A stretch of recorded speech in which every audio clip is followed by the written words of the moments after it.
You're watching 11 Alive Morning News. 11 minutes of nonstop news starts now. We are kicking off your 11 minutes of nonstop news with your forecast. It's going to be a hot weekend, getting ready to hit the pool, but also watching out. That's what you expect this time of year, right? Right, yeah, bring it on. You gotta love it, right? We had clouds through the overnight, but those clouds are starting to break down. You can see them in the background here. This is the city of Atlanta. Nice little skyline there. City in a forest. There's the trees out ahead of it. But we're seeing the sunshine, and so we'll get plenty of it at least early on, which will help to boost our temperatures up kind of rapidly into the 80s as we head through the morning. But expecting, or at least anticipating, an isolated shower or thunderstorm to pop up after about 2 or 3 o'clock this afternoon. Now, not everyone gets wet. In fact, a lot of us won't be wet at all. It's only a 20 to 30% chance. Any severe weather around, I think, will be mainly over toward our east and down to the southeast. You can see the level 1 threat, a dark green shade east of Athens, down toward Macon. The light green shade just means a general thunderstorm that's possible from Rome, Atlanta, over toward the Athens area.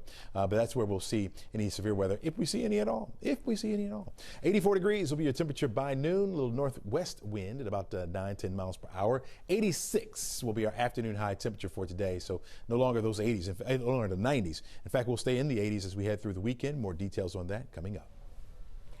Right now, gun violence is a huge issue in our country, and everyone is affected by it. And people are thinking more and more about their safety in everyday situations, the grocery store, school, church, hospitals. Politicians just keep fighting over these gun laws. Molly Oak joining us this morning from the state capitol. Molly, we know this is a big conversation, but we want to know, what are Georgia politicians saying and where do they stand? Well, Georgia politicians are standing firm. Meanwhile, President Biden is asking Congress to go after federal gun laws. The president asking Republicans to agree to several different proposals, which included a ban on assault rifles and high-capacity magazines, background checks on all gun buyers, a safe storage law with criminal penalties, and red flag laws. Now, Biden needs 10 Senate Republicans plus all of the Democrats to agree if he wants to see these proposals passed. Back to you all. Molly, thank you. Atlanta rapper Young Thug is still in jail this morning, and he's going to be there until his trial in January, that is, next January. The judge made that decision after about 7 hours of arguments during a hearing Thursday. In a sweeping RICO indictment, Young Thug is accused of being the leader of the Young Slime Life street gang. Prosecutors argued he is the most dangerous man. He even called him King Slime and called the shots there. Here's something you may want to consider when you're making your summer plans. Researchers say we're going to likely see a surge of new COVID cases this summer. The latest data suggesting new variants are getting past immunity barriers that vaccines and past infections have given us. CDC officials say new variants made up 7% of new infections in the U.S. last week, a big jump from the 0.02% a month ago. They say this climb could last until the winter. So how are cases looking here in Georgia? Well, they're going up. We just checked the Department of Public Health's weekly update for you. There are more than 1,600 new cases, up about 5% from the past week.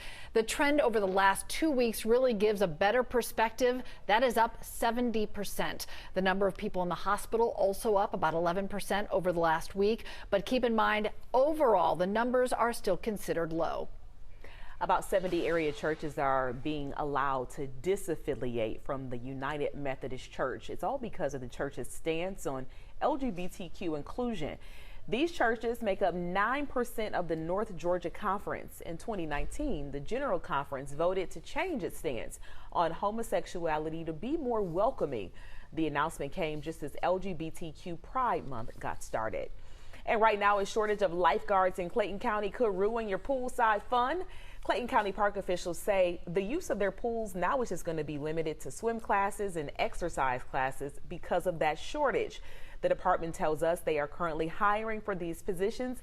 If you qualify, you could earn $14.39 an hour. 6:55 now. We're learning more about a gunman's motive after he killed 4 people inside a hospital in Tulsa on Wednesday. And one of the victims is a doctor with some close ties to Atlanta. Police say the gunman targeted that doctor who previously treated him. Ariana Manish joining us now from Emory University, where that doctor studied, got quite a few degrees from there, so the community really remembering him. Ariana. Yeah, Aisha, Cheryl, people who knew Dr. Preston Phillips, they're calling his death an ultimate loss. And here at Emory University is where he spent the early days of his careers. And as you mentioned, he was well educated. Here at Emory, he earned advanced degrees in organic chemistry, pharmacology, as well as theology. And he also studied at Harvard University and was also selected as a White House fellow. Now, patients and other fellow doctors, they describe Phillips as the type of doctor who would spend every possible minute with his patients in need. Now, Dr. Phillips, he was also killed along with 3 other employees at the hospital before the gunman took his own life. The hospital where he worked, they have set up a fund to help the victims' families. Back to you. All right, Ariana, thank you. It is 6:56 now. Here are some other stories and what you need to know before you get ready to head out the door. Today marks 100 days since Russia's unprovoked invasion of Ukraine started. And Ukraine's president says right now Russia holds 20% of Ukraine. Since that war started back on February 24th, Russia has been met with unprecedented sanctions that still continue. This has become Europe's worst armed conflict in decades. Today, Georgia and the rest of the country can start placing orders for COVID vaccines for children under 5. The White House releasing new information saying they're making 10 million doses available, the first going to kids in children's hospitals. The shots are expected to be ready by June 21st. In just a few hours, we're going to learn more about the monkeypox outbreak in the U.S. The CDC is meeting about the spread of the virus with the nation's top health leaders. Right now, the agency is also working to confirm if a metro Atlanta man has it. There are 21 confirmed cases in the U.S. Today, DeKalb County is expected to certify its Democratic Commission District 2 race. Election workers spent days hand counting ballots after a candidate who dropped out of the race still appeared on the ballot for some machines. The Secretary of State's office says it will likely investigate. But thanks for working your tail off earlier. You know, I mean, yeah.